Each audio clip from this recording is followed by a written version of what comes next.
Hello hello. হ্যাঁ হ্যাঁ আছে আছে বলুন। ঠিক আছে। ছি ছি ছি ছি ছি ছি, লজ্জায় আমার মাথা কাটা যাচ্ছে। ছি ছি ছি ইলোরা, কেন কি হলো? তুমি না একজন ডাক্তার, বোম্বেতে থাকো, তোমার স্ট্যাটাসটাই তো আলাদা। আর এইখানে একটা চটুল গানের সাথে এইরকম ধরনের নাচ, কেন বাবা? সরি, কেন বাবা? ডাক্তাররা কি মানুষ নয়? তাদেরও তো মন বলে কিছু আছে। সে তুমি বোম্বে থেকে যা করার করো, আমি কিছু বলতে যাব না। কিন্তু এই ছোট্ট শহরে এই বিষয় নিয়ে লোকে নানা রকম কথা বলবে। ও কেন? এর আগে তো আমি অনেকবার সদা আঙ্কেলের বাড়ি থেকে আমি ফিরেছি, কই কিছু হয়নি তো। তুমি একটু বেশি চিন্তা করছো। ও আচ্ছা আচ্ছা ঠিক আছে।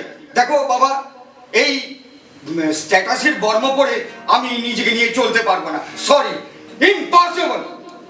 এই তোমাদের জেনারেশন, অনেক রাত হয়েছে, তাড়াতাড়ি বাড়ি চলো। সময় ভালো নয়, রাতের অন্ধকারে চেনা মানুষও অচেনা হয়ে যায়। কেন? সদা আঙ্কেলের বাড়ি থেকে এর আগেও তো আমি অনেকবার একা একা ফিরেছি, কই তখন তো কিছু হয়নি। আর তুমি একটু বেশি বেশি চিন্তা করছো বাবা। চলো চলো চলো।